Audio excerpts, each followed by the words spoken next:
Thank you all for coming. I realized that it would have been a Pareto improvement to have canceled this session and let everyone sleep for an extra half hour, but I realized that too late. This is also joint work with a number of authors. I thought that rather than present one paper, since this was going to be the opening of the conference, I would just talk about a few general things that are going on in this basic idea of identifying sharing rules. So these are the sets of questions that we're talking about trying to answer when we want to look at sharing rules. So basically, who's getting the resources within a household? How much economy of scale is there from sharing goods? Questions like that.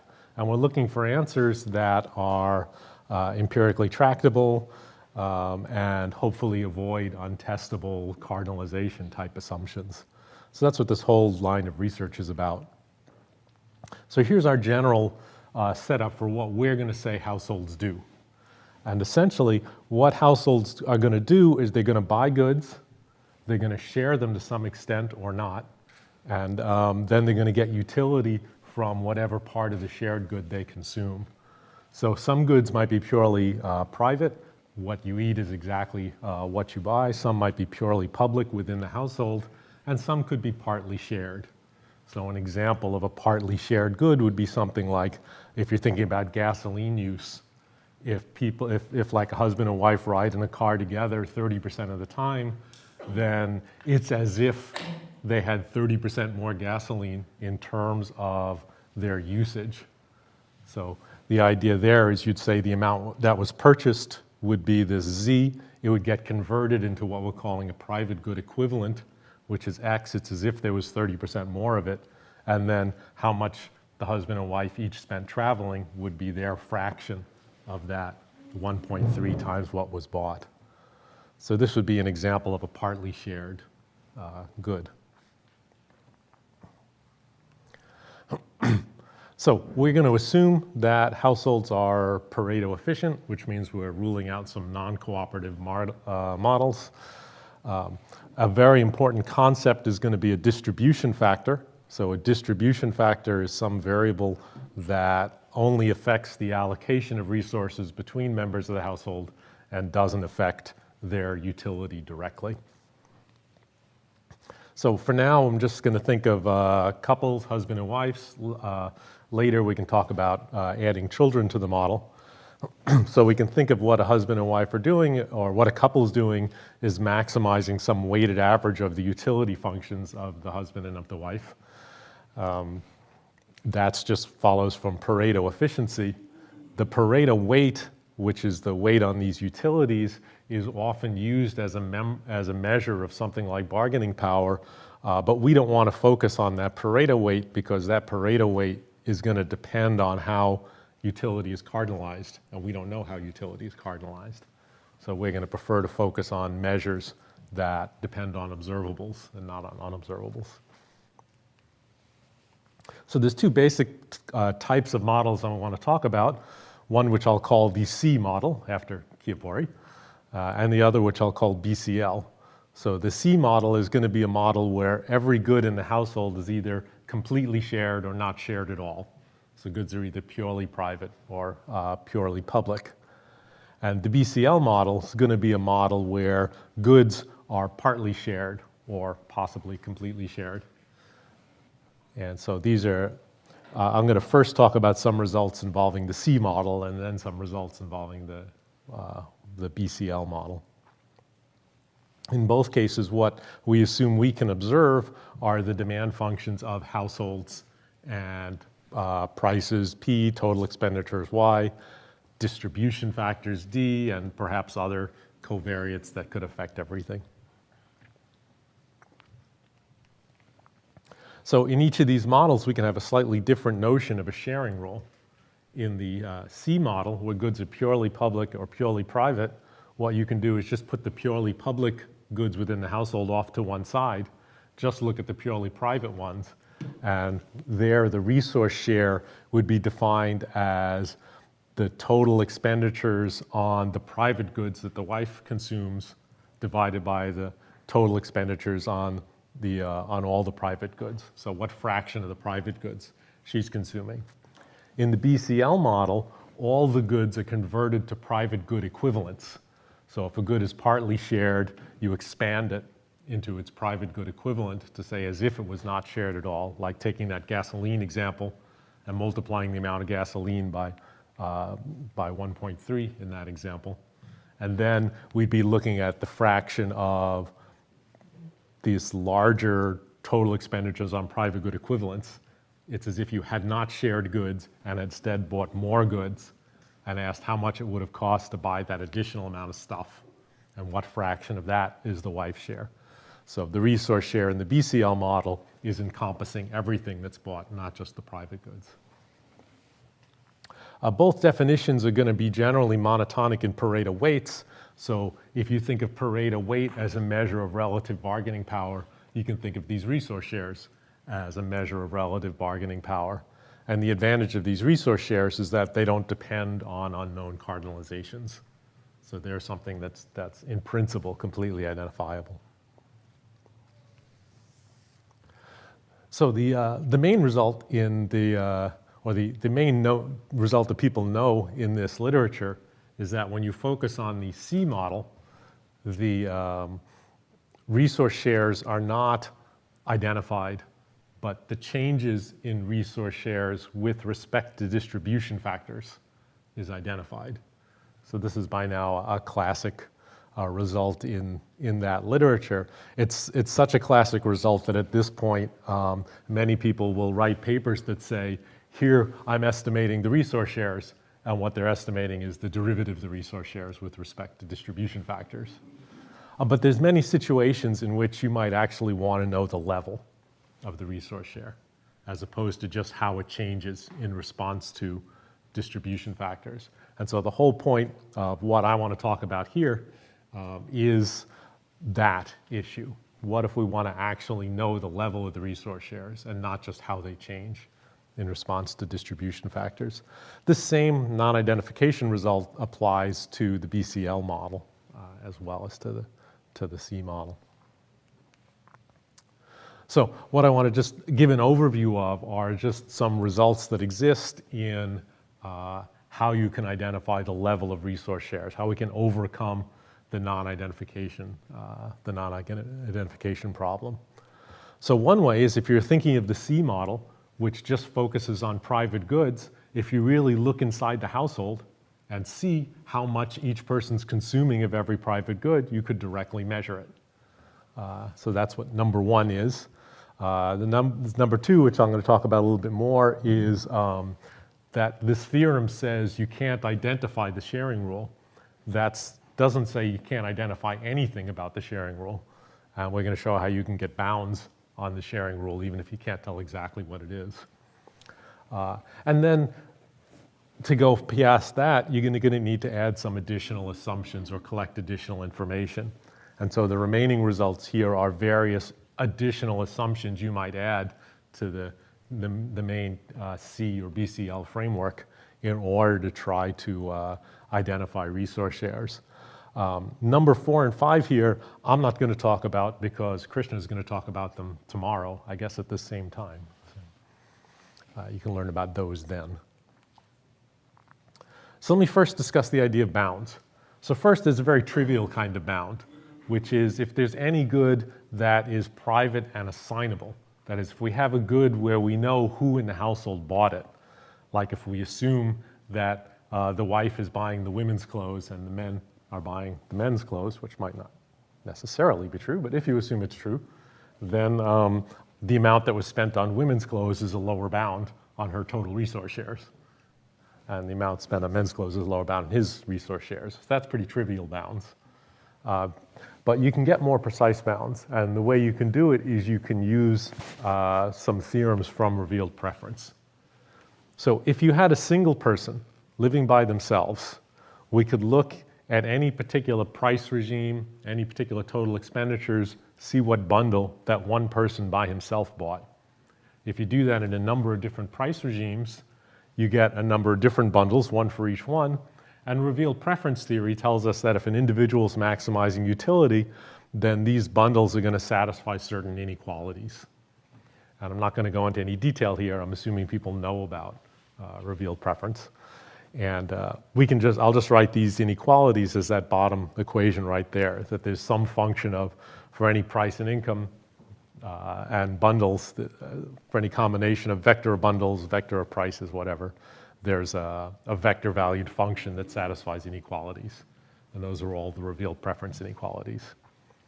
So if that's true for one person by themselves, if we have a household that consists of two people, and each one of them is maximizing a utility function, then it has to be that whatever the individual's resource shares are, and whatever the total private goods being consumed are, the fraction that each person is consuming gives their bundle, the fraction of the resource shares gives their resource shares, and we don't know what those fractions are.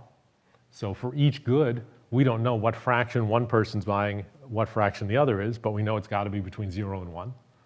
We don't know the resource share, it's got to be between 0 and 1. So whatever those numbers are, all of the revealed preference inequalities would need to be satisfied for the wife's utility function and for the husband's utility function. F here is female and M is male here, which is unfortunate because when we add children, then you'd like F to be father and M to be mother, but that's the opposite. So, but in any case, these inequalities are going to be satisfied. So these inequalities give you bounds. So whatever they're going to be bounds on the resource shares that say whatever the resource shares are and whatever fraction of each bundle husband and wife consuming, they've got to satisfy all the revealed preference inequalities for men and for women. So this is true for purely private goods. You can extend this notion for public goods as well. So this allows you to get bounds. To get even more bounds, or tighter bounds, you could also say, well, if we really observe people in a lot of different price and income regimes, we could imagine estimating their whole demand functions. So we could say, we don't know what the couple's demand function is. You could non-parametrically estimate that demand function from the observed bundles, and then say these inequalities have to hold for every point on those demand functions. And that would then give you a continuum of inequalities, all of which need to be satisfied by whatever the resource shares happen to be. And you can further restrict those demand functions to satisfy the conditions that have to hold for a household that consists of two utility maximizing individuals. So those would be the old results about generalizations of Slutsky matrices from like Browning and Chiappori. So let me just show you a few pictures. So these estimates are based on a few Dutch households. What we have here is this is every household in our sample, 211 households. And for each household, we've lined them up from poorest to richest, from left to right. And if for each household, the X is the upper bound on their resource share, and the plus sign is the lower bound on their resource share. And so for some households, we get very tight bounds, others we get very coarse bounds. We've just drawn these black lines are just non-parametric regressions that we've just put through the upper and lower bounds to get a sense of where these bounds are. So for example, just from this chart, you can see that for most people, the women's resource share is somewhere between 0.4 and 0.6 of the total for these Dutch households. And you can also see that there's no systematic variation in shares by income level. In other words, it doesn't seem to be the case that richer households have more going to the father and less going to the mother or whatever. And this is actually an important point because one of the key identifying assumptions we're going to consider later to help us get the levels of sharing rules is to be assuming that these resource shares don't vary with total expenditures. And so that looks like it's the case here. As opposed to if you line up households by relative wages of wife to husband, basically the higher her wage is relative to his wage, the greater the household shares she tends to get are. So anyway, that's an example of bounds. So these are not making any more assumptions than the standard Chiapori model, Pareto efficient model makes. It's just pointing out that even though you don't get point identification of the resource shares, you can get bounds without any additional information.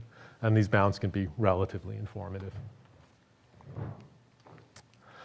Okay, so that model was just the C model, where goods were purely private or purely public. Let me talk briefly now about the BCL model. So the BCL model, first of all, doesn't have distribution factors. So, by the way, when did we start? So I'm lost track of time here. 34. Oh, let's call it 8:30. So when should I be done? 9:15. 9:15. Okay. 9:15. Okay. All right. So let me talk about the BCL model. So first of all, BCL model doesn't require distribution factors. That's actually a really good thing, not needing distribution factors, because it's very easy to find things that move resource shares, like relative wages. It's very hard to know that things move resource shares and don't affect people's tastes, which is what a distribution factor has to be. So it's nice if you can get around them. So here we're going to start by not assuming we have distribution factors, and we're going to take that BCL model where goods are shared to some extent, and the first thing we're going to do is write it in dual form. So take the utility functions, replace them with indirect utility functions, and we're first going to have some duality results that basically say we can construct a shadow price for the household, which is the pies. We can draw a link between the Pareto weights and the resource shares. It shows that that link really is monotonic. And so once you write everything in the dual form, then the question is, first, how do we identify demand functions? The demand functions of the wife, of the husband, and of the whole household. And then given the demand functions, how do we identify things like the resource share, which is what I really care about. Before I do that, let me take a 2-minute detour and talk about something you might do once you've now written down this dual model, something you might do with the resource share. And that is think about equivalence scales. So the classical idea of an equivalence scale is an equivalence scale was something that said how much money would you need to give a couple to make them as well off as an individual. In other words, how much money does a couple need to get the same utility level as someone by themselves, or vice versa? And there's a lot of problems with equivalence scales. In particular, they're fundamentally not identified. And in fact, it's not even clear that something like a utility function for a couple even exists. So there's a lot of well-known problems with equivalence scales. One thing we can do with the BCL model is we can define what we call an indifference scale. So the idea of an indifference scale is instead of saying how much money does a couple need to be well off as an individual, we're going to ask how much money does an individual living alone need to be as well off as that same individual when they are inside a couple. And so at least conceptually, that's a concept that is completely ordinal, is not going to be affected by monotonic transformations of utility. It's something that's in principle observable, because you're just asking, given that when you're a member of a couple, goods can be shared, so things could be cheaper. It's basically a measure of how much things are being shared, so that when you're by yourself and you don't get to share, you got to pay more. And the indifference scale is going to say how much more. So that's something that's in principle identified. Cardinalization can depend on the marital state, so you need to make another step there. There are certainly assumptions that you have to be making about the indifference curve inside the household versus outside. And the fact that you're married could change your indifference curves. So you do have to think about that, yeah. I'm not sure, is that what you're saying? Or is there... Yeah, but you see, some aspect of preference will not be reflected in choices. We're only going to be talking about your sub-utility function over goods. So the fact that you're happier because you're married is not going to be part of what we're compensating you for here. And you wouldn't condition on things like public goods or other things that would be... Well, the public goods have all been converted into their private good equivalents here. Okay. Yes, we have public goods here. So the public No, but goods- I'm just talking about his particular notion of getting the indifference. I mean, you want a condition on, to get the state, right? That's what your point is. You want to be able to condition on Yeah, so we are the treating... relevant set of characteristics. Yeah, we're of the treating state. public goods as convertible to private equivalents. Okay. And then you're getting utility over the private equivalents. And you would condition on that and form. And they're included in that, yeah. Right. Yeah, exactly. Okay, so the nice thing about it is that we don't have to worry about, there's no issue of interpersonal comparability though. And it's at least in principle something that's a completely identifiable object, but it's going to depend on the resource shares. So the main reason I'm introducing this indifference scale concept is to point out that it is something that is in principle completely identifiable, not affected by choice of cardinalization, could be constructed. It depends on resource shares. And once you have this indifference scale, then you could use it for a lot of different purposes, like welfare comparisons, inequality measures, things like insurance calculations. What would be the amount of insurance you might have to buy on a spouse to get yourself as well off in terms of cost of living as you were before, things like that. Poverty lines. Arthur, maybe a remark related to Costa's question. Usually, when for wrongful death lawsuits, for instance, the court distinguishes two things. One is the economic loss, and the other one is the pain and suffering. So the pain and suffering would be what you decided that the simple fact that I lost my husband decreases my utility irrespective of what I'm consuming. So that will be probably what you had in mind. And what we're identifying is the other part of it, which is really the purely economic loss, in the sense being able to consume the same bundle, to really consume the same bundle, given that the bundle you consume is not the bundle that you buy. And that's additively separable, this loss.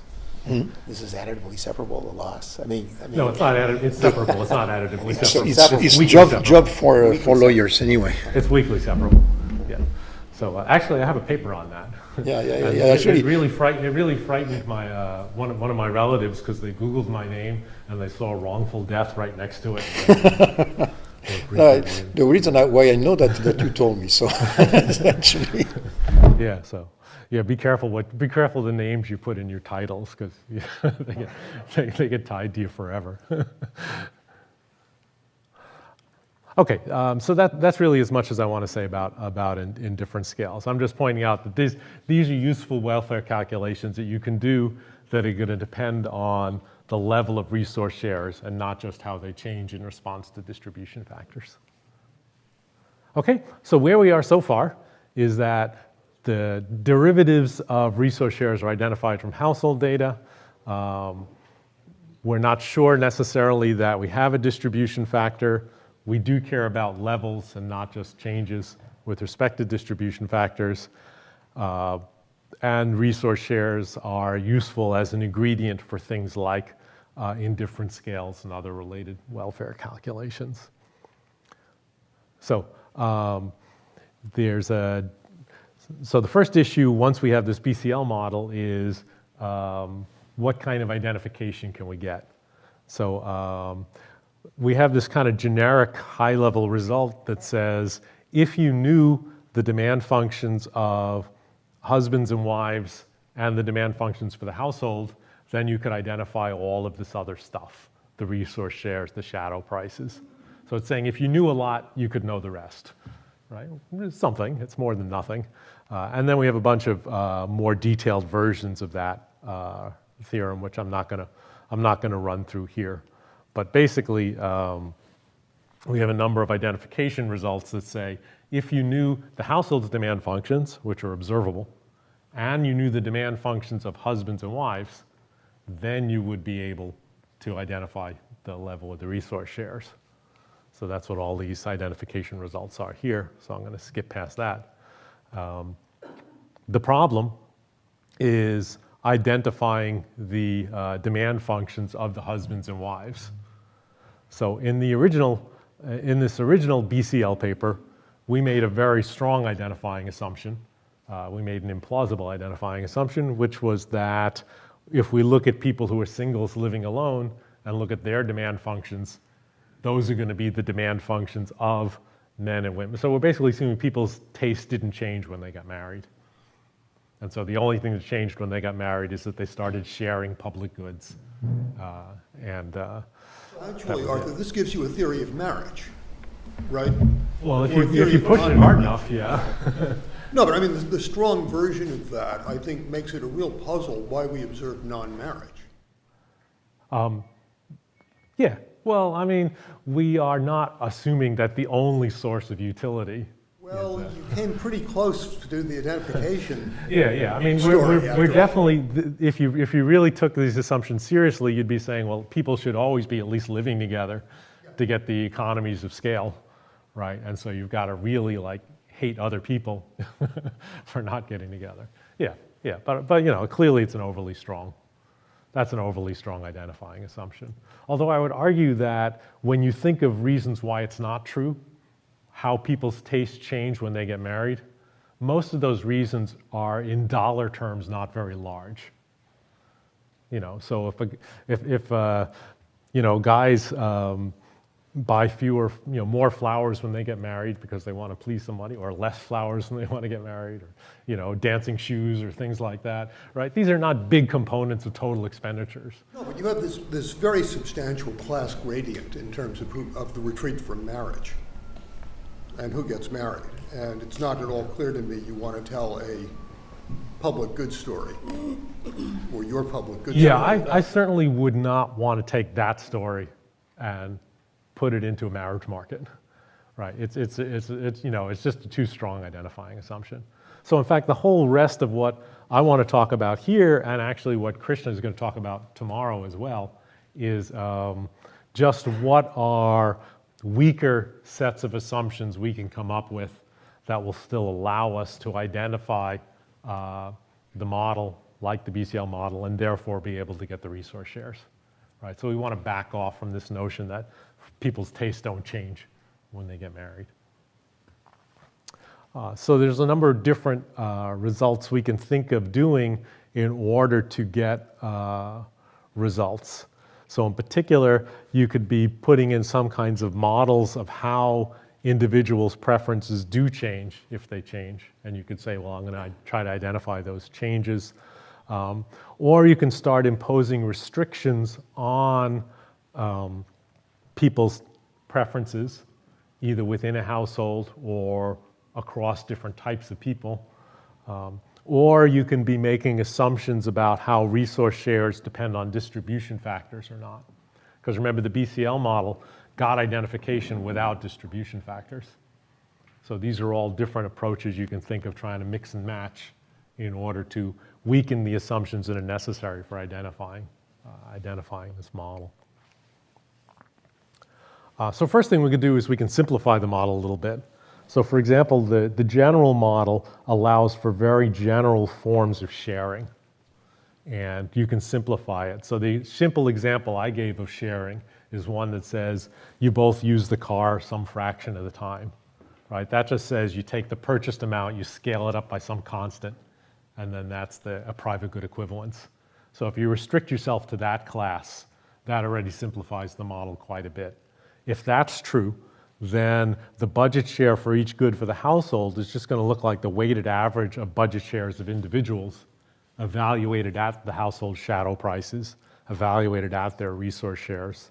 And that's the model that BCL estimate. You can simplify it even more by going down to angle curves. So if you go down to angle curves, that's an enormous simplification in terms of dimension reduction and in terms of data requirements, because then you don't need to observe prices of lots of goods and you don't need to model how those prices are interacting.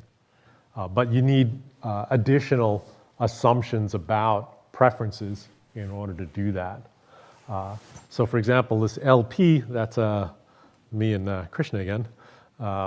In this paper, we just take the BCL model and we simplify it down to angle curves. And the way we do that is we add a few assumptions about preferences. So in particular, we assume preferences satisfy this independence of base assumption, which if you're familiar with shape invariance is almost the same as shape invariance. And when you add that restriction, then the BCL model simplifies to the equation I have here that says that the budget share for each good is a weighted average of budget shares for the individual's demand functions, where the weights are the resource shares, the ETAs, and the Ys are actually weighted by these indifference scales. So here we're taking the BCL model, adding a few assumptions in order to reduce the data requirements, but still getting to identify the resource shares and indifference scales. But that's still using the method of saying people's angle curves don't change. Angle curve functions don't change when they go from being singled to being couples. The other assumption that we make as soon as we go to angle curves is we assume that the resource shares do not depend on total expenditures. So that was exactly the graph I showed before in the bounds case, where we found that total expenditures on the horizontal axis didn't seem to correlate with the resource shares. So that's the identifying assumption that we make in order to go to angle curves. So that was a bit of empirical. So the bounds gave us some empirical support for that. I think that Krishna will give you some more empirical support for that tomorrow. So we're going to add that assumption. Is that assumption reasonable? Well, we've got this empirical evidence. This assumption does not violate any economic theory.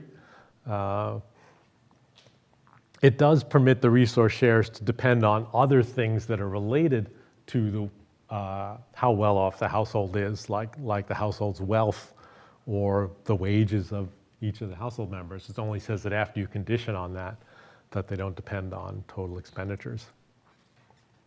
And we can provide examples of models where that falls out naturally from the model.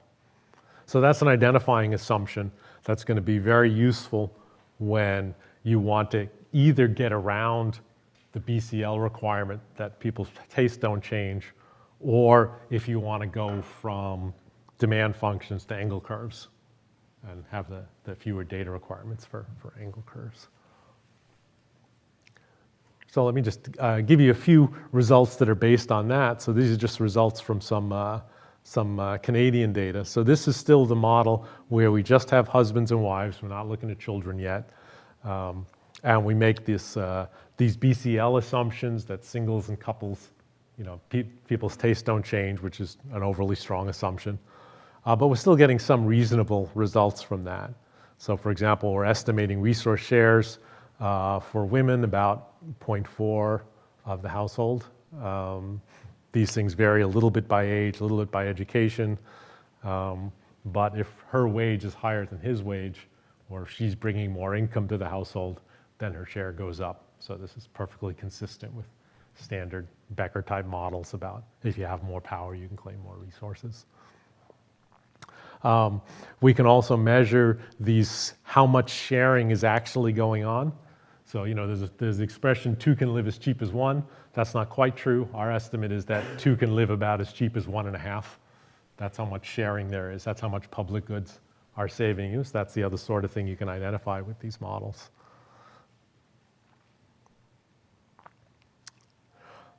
So what we'd really like to do is not maintain this assumption that singles living alone are informative about the demand functions for households. So we'd really like to be able to drop singles data. And this is now going to be results that Krishna will talk about tomorrow.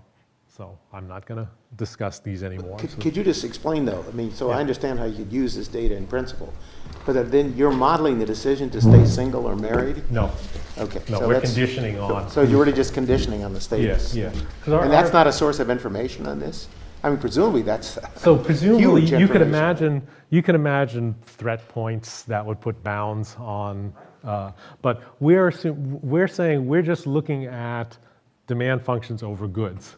And so we're assuming that completely separable from this is how happy you are about being married, how much you like it or how much you don't like it, or how much you fear being single.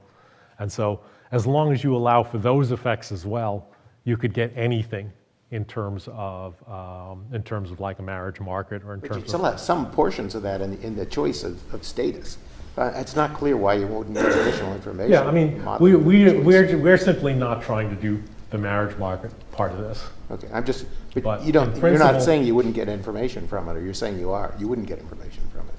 You're going to pick up a lot of, Yeah, I in mean, principle, the tests of stronger the separability assumption, yeah, it certainly is true that you could be making assumptions like the threat point model, which would put a lower bound or an upper bound on resource shares, for example, right?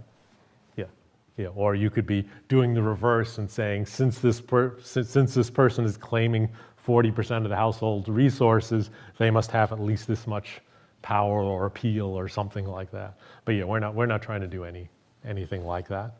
You certainly would need to be making assumptions about the non-economic stuff as well, if you want to go there, right? And we're not. We're just assuming all of that stuff, how much you like living with somebody else, is completely separable from all of this stuff. And so we're just conditioning on the households as we see them. Okay. So what we'd like to do is you'd like to bring in children into the model. And as soon as you bring in children, you have what Krishna referred to as the orphan non-response problem, which is that you don't see children living alone, so you can estimate their demand functions in isolation. So you have to do these assumptions about preferences within a household to make progress. And all of that stuff is what Krishna's going to talk about tomorrow. So I think what I will do is I will just stop here and save that all for tomorrow. So yeah, let me skip all this and just go right to my conclusions. So our basic claim here is that resource shares are a better measure than Pareto weights because they're something that doesn't depend on unobservables like the cardinalizations of utility. There are a lot of welfare type calculations you'd want to make, like in difference scales, that depend on knowing the levels of resource shares and not just how resource shares change in response to changes in distribution factors.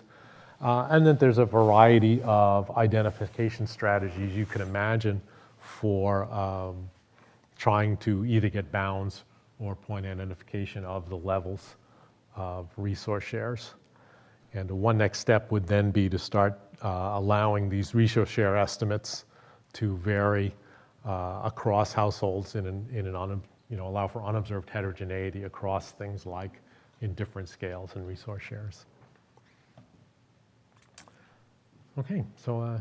Well, you're early actually. You're 5 minutes early.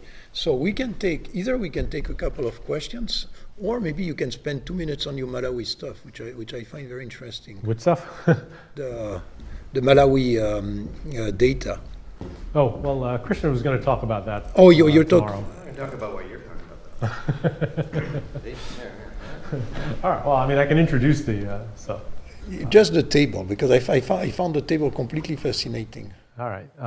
So these are results that basically are saying for each. So we have different numbers of children in the household, and the key column is the one on the right, the estimates on the right. So what we're giving here is for each type of household, 1 child, 2 child, 3 child, 4 child, what fraction of resources we're estimating go to the man, to the woman, and to the children. Right. So I've not told you how we're doing identification in this model, and I guess Krishna will talk more about that tomorrow. But the main result we're seeing here is that the man's share is staying more or less fixed, or within a standard error of constant across number of kids. So basically, what it looks like is the guy is claiming 40% of the household resources, and then the mother and children are sharing the rest. And the more children you have, the more that just comes out of the mother, and each child gets some of that remaining 60%. So that's the estimates we had for this data from Malawi. In particular, if you think in terms of poverty, one of the things that this approach allows you to do is, instead of the standard way of thinking about poverty is to ask the question, is the household living in poverty or not? Whereas what they can do is answer the following question: how many men, how many women, and how many children are living above or below any kind of defined poverty level? And in the paper, you show that the answer to that question is actually quite different from what you would think just by looking at inequality across households. Yeah, I don't remember if I have that table in this Yeah, set you of had- slides yeah. or not. Because Do you distinguish between gender of children? yes. Well, we have that as a covariate. So our general result was that girls were getting about 90% of what boys were getting. But since the vast majority of what's being spent on is food, it's not obvious that this is discrimination. It may just be that the girls are smaller, and in terms of calorie needs, maybe there's no discrimination. But we don't know. So do you have any measures in this data of energy expenditure? I'm thinking that the men are the ones actually going in the field and doing a lot of agricultural work. Oh, sorry about this. It's there. It could be. I mean, this identification is actually coming off of clothing shares. So that, and it could be true that these kids, we're looking at kids under the age of 14, was it? I think, is that right? 14.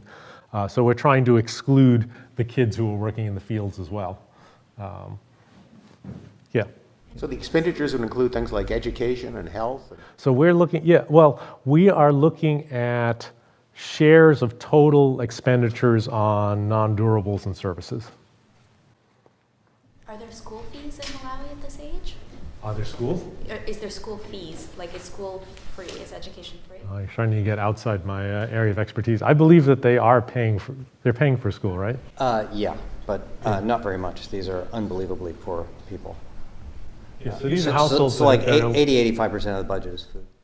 is food, yeah. I mean, these are $2 a day households that we're looking at. You might see divergence in the gender shares as education increases as a percentage of the budget. Yeah. This is consistent with the model where the husband, gives an allowance to the wife, and then she has to spread it among whatever is in the house, including all the kids. It would just be interesting to know if that's actually the system, the financial management system that they have, and what roles they take, because that could just be, as a husband, I know I generally have to give this much for kids. It doesn't matter how many kids are in the house. Yeah. I mean, it does beg a lot of questions. Yeah. Well, thank you very much.